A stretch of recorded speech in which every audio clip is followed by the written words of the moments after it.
Hi, everybody. This is Mary, and I have a couple of things. I just watched a YouTube video of Graveyard Girl, and she did an uncommon objects haul. So if you know about Graveyard Girl, go watch that. That's great. And I will try to figure out how to put a link to that particular video in my box because hers was fabulous. Now, the reason it was so special to me was because in her haul, she bought somebody's button jar. It's a gallon jar, metal screw on lid, full of buttons. And most people my age, in other words, we survived the wood spoons, and lived to tell about it and not become serial killers.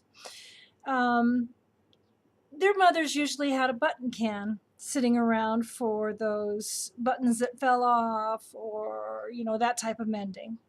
And sometimes they were just stray buttons. And coming out of a depression, my parents' generation saved everything. And I believe that's why our generation sometimes can be hoarders because we don't know what to do with it. They know what to do with it. But anyway, that's a whole different matter.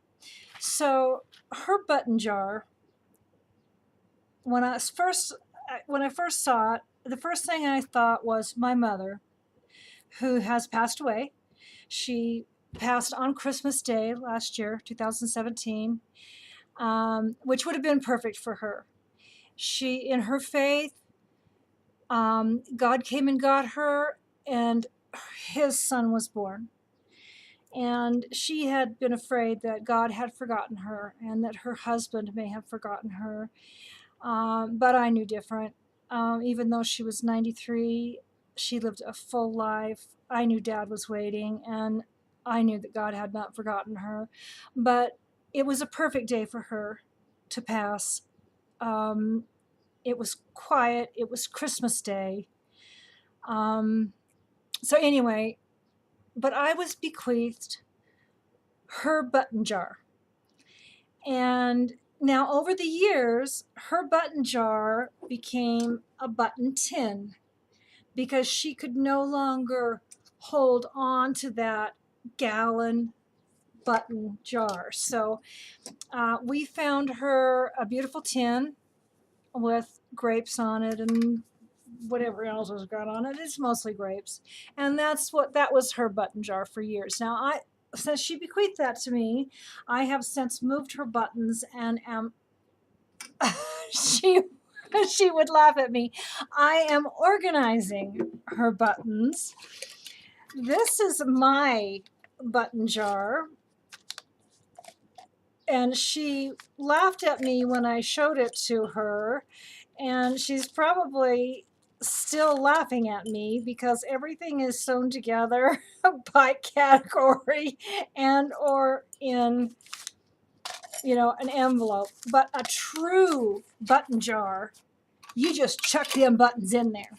And anybody who has ever known a button jar knows that it is, you can shake, rattle, rattle, rattle, and all you heard was buttons. Now,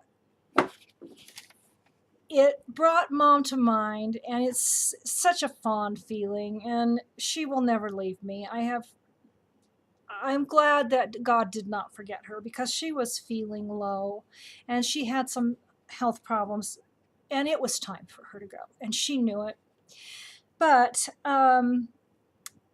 what my mom taught me will always be with me, and that is to live simply, love generously, care deeply, very deeply, speak kindly, and you just leave the rest to God.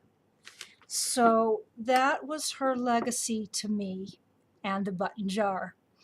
And you ask any grandma out there who has a button jar if they don't hurt worse than a Lego when you step on them in the middle of the night because your kids didn't pick them all up.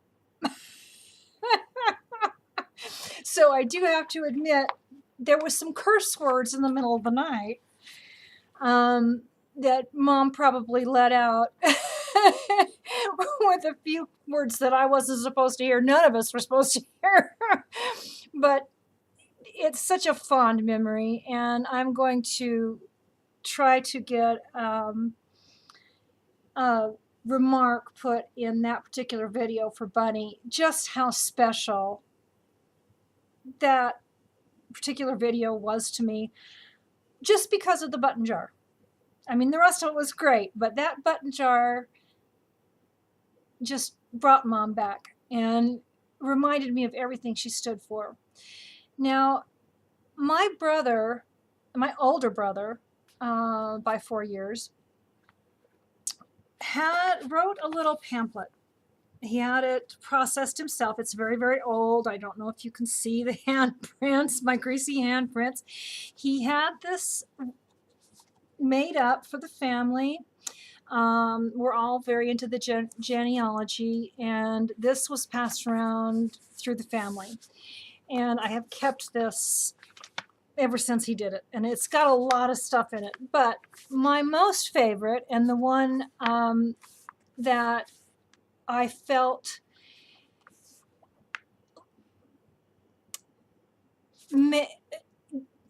expressed all of my feelings for Mother, even though a lot of people didn't quite understand all of the feelings. Nobody ever really understands all of your feelings during the memorial or you're in your grieving process. But in 1994, Sam wrote Mother's old button jar. My mother had an old button jar with 1,000,000 buttons at least. Just bits of plastic and metal and bone in more colors than Van Gogh could have guessed. Sometimes I tiled the Taj Mahal, dug up a pirate chest. Sometimes it might become a king's ransom or a scaly old dragon's nest. But it was always Chubby Fingers' delight, the toy that I loved the best. April 1994, Samuel. And I just had to share that. It is so wonderful to have these types of feelings when you have a loved one pass, because so much of it is so hard. And just remember, they are always with you. No matter what your faith, they are always with you. They are just a wish away. Mom, I need to talk to you. And they will hear you. And the talking it through, they might be able to give you some advice or allow your own common sense, once it's been talked through with someone you love and understands you and can just listen. Sometimes it's the best way to make decisions. Deal with your grief, talk to them. They are always there. Never second guess yourself. Try not to say, I should have said, because you can say it at any time and they will hear it. I truly believe that. So this is kind of a strange little video. I will have an update on my hemifacial spasm, which is on the right. I've got my thing mirrored, so it's my right side on my hemifacial spasm, and a macular hole. You can always tell what side of my face is the hemifacial spasm because I have no smile. Where'd it go? No smile on that side of my face. So, and it's dipping down further and further. But I'm going to have an update on that. That's my next video. So I just hope this might help somebody in grief. And I am going to make sure that Buddy knows that she just made my entire day, because of all this that's happening with my eyes currently. Is very scary for me. And I have been talking with Mom and Dad, and So, and of course, hopefully my dog Max is hanging out with Dad, helping him rewire the pearly gates. My father was an electrician, a commercial electrician. He worked on the dams. So, and he was always changing things in our house. Matter of fact, we had one of the first ding dong driveways with the lights that came on in the neighborhood because he rigged one up. Somebody drive across our driveway, lights would come on, bell would ring in the house. Oh, we knew somebody was there. Anyway, thanks, Dad. Thanks, Mom. And you guys have a great day. See you later.